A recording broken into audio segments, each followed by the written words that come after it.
Here's an update of my brand new craft room with more of my yarn displayed up and my Disney major stitch fan, more of my yarn.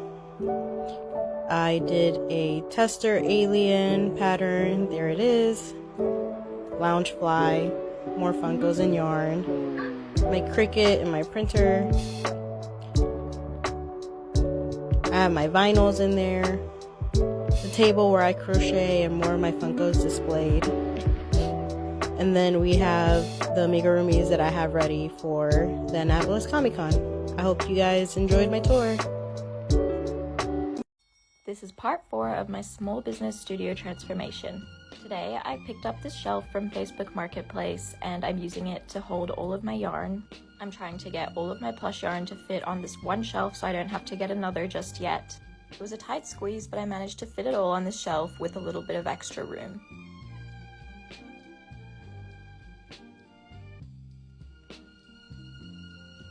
Yes, so today we'll do a crochet room tour. It's not quite finished just yet, but I don't know when I'm ever going to get it completely finished or to my liking. So this is what we've got for now. So this is what you see when you first walk in. You are immediately greeted by my yarn wall of all of the yarn that I use for my plushies, and then I just have samples up there from my business.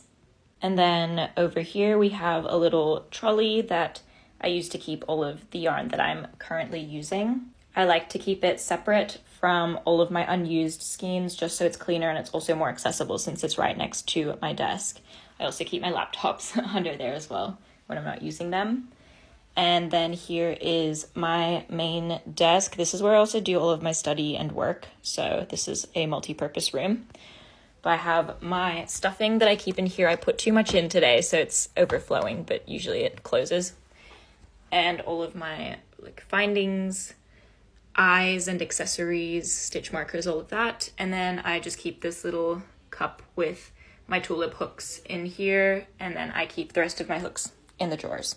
And on the table we just have a pattern that I'm designing right now, so that's my current project, my iPad, water bottle, desktop, and just a bunch of random little things. I still need to put this up on the wall. And moving over here is my packing supplies shelf. This is where I keep all of my little small business items. So my boxes, mailers, tissue paper, and stickers, my label printer, water activated tape printer, and some more boxes and extra stuff up there. And then over here we just have a little shelf where I keep all of the plushies that I've made. I definitely don't have enough space. I need to add another one, but we don't have too much going on currently, but it's not very tidy.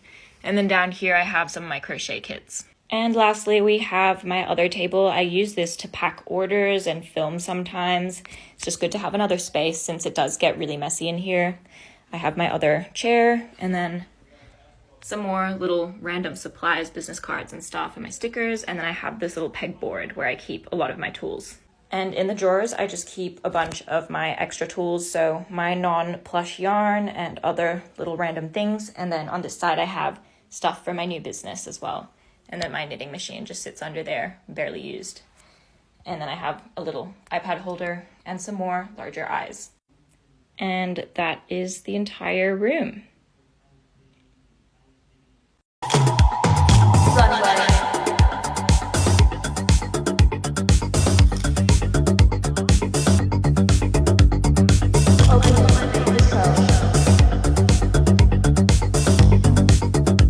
Hi everybody, I felt like doing a crochet tour of some of the home decor items I made. So this one here is a crowd favorite. This is the floor poof, kind of just a giant marshmallow in a way. For scale, I am 5'9". She big. I made 2 of them, and then for autumn this past year I released a tutorial on how to transform it into a giant pumpkin. I think this is cute as hell. I also designed this one. Again, I think this sucker is cute as hell. Also really soft and squishy.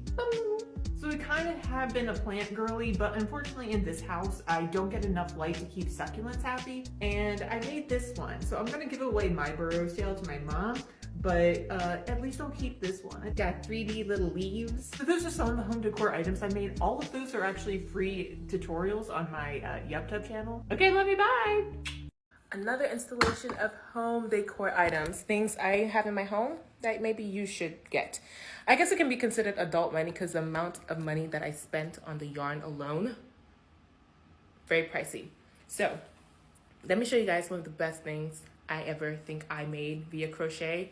And if you want to make it too, my goal is to make several so that I have for when my guests are over. Let me get her.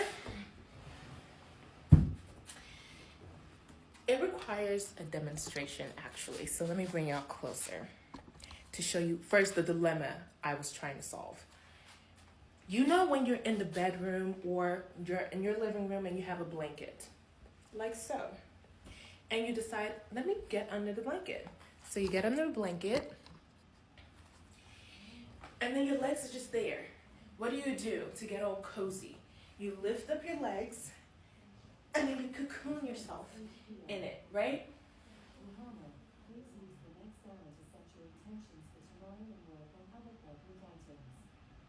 That was one of my evening routines with Alexa.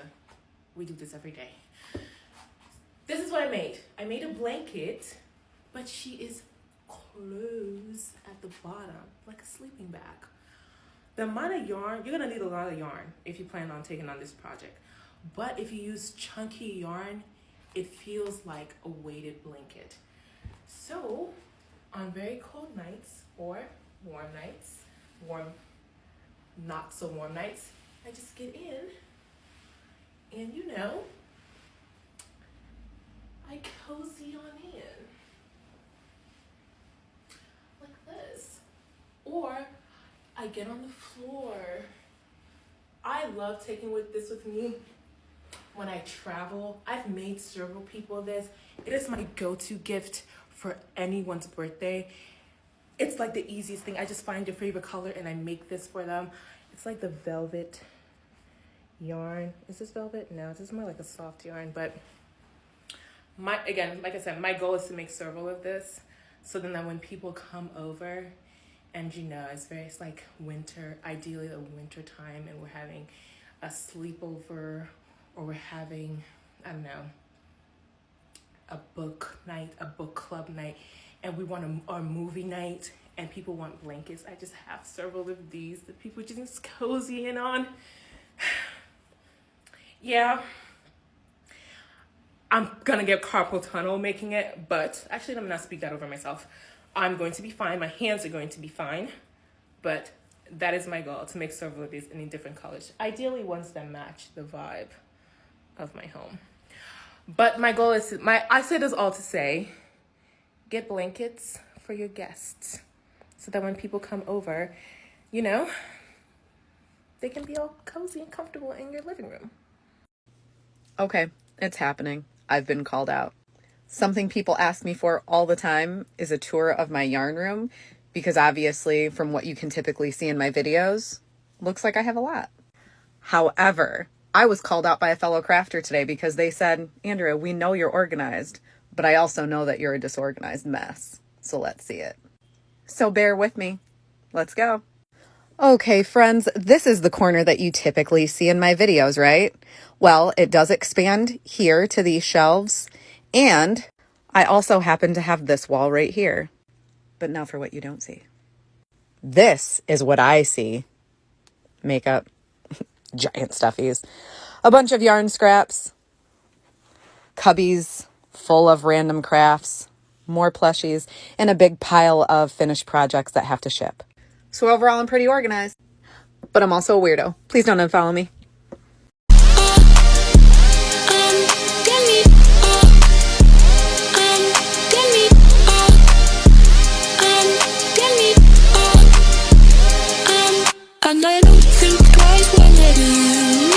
Let's make a crochet pillow. I went to Michael's and got a pillow insert and some yarn. Now to start, make your foundation chain 32, and then single crochet across the first row. For the second row, you're going to do the extended single crochet, and now you're going to alternate one row of single crochet and one row of extended single crochet. until you have 16 inches. Now, once you have 2 panels, all you gotta do is join them together using the slip stitch. Leave one side open so you can put your pillow insert, and then close that side, and that's it. Now you have a beautiful crochet pillow. Hey artists, show me that one art piece that you made that you are the most proud of. Here's mine. One of my favorite things to do is to not use crochet for clothing, but to make decor. All you need to do is 1, learn how to switch colors really well, which I'll do a tutorial on later, and 2, look up alpha patterns on Pinterest. Here's one that I'm planning to make. This is one that I really liked and I made it last year. I still have to block out the corners, but all you have to do is do half double crochets for each pixel and attach it to a rod. I have a whole Pinterest board filled with these patterns, so let's go have fun making tapestries for yourself. Little update on my first granny square project. It's coming out so cute. It's a lot bigger than I expected. I did run out of stuffing, so I have to hold this project off for a little bit until I get more, but yeah, this is coming out awesome. Like, I'm so proud of myself. And I also lined the inside with scrap fabric so any polyester filling won't like slip out over time, since some of my granny squares aren't like perfect. It's 4x4, and then for the sides I did 2x4. It's gonna be a giant floor cushion, and I'm so excited. It's coming out so cute, and it also looks like really pretty in this lighting.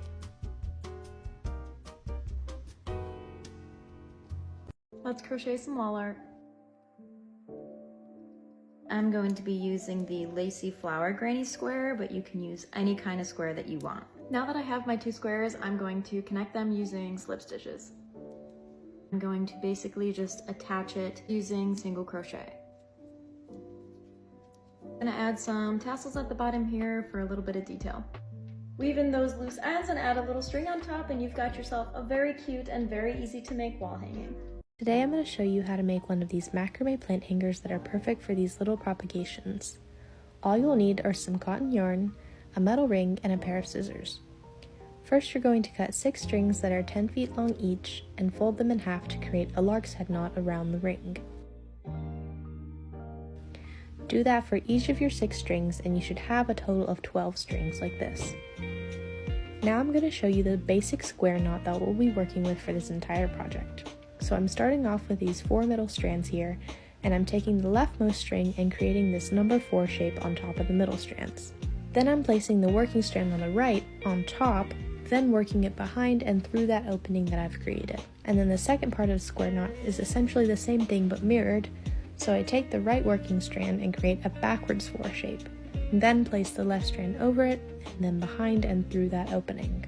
Now basically all you have to do is repeat those 2 steps until you reach a desired length. So I decided to do 15 square knots to start, and now I'm just swapping my middle and working strands so that I don't end up with shorter strings later on. And I'm just doing the exact same thing, just making 15 square knots, and you can see here that I repeated that process for a 3rd time, making it 3 groups of 15 square knots. And once you repeat that process for your other groups of strings, you should have something that looks like this. Here I'm taking a rough measurement of my jar to determine where to make my next knots. And this may be the most difficult part of the process, so I'll try my best to make it clear, but essentially you want to connect your 3 groupings together, and to do that we're going to make square knots between the groupings.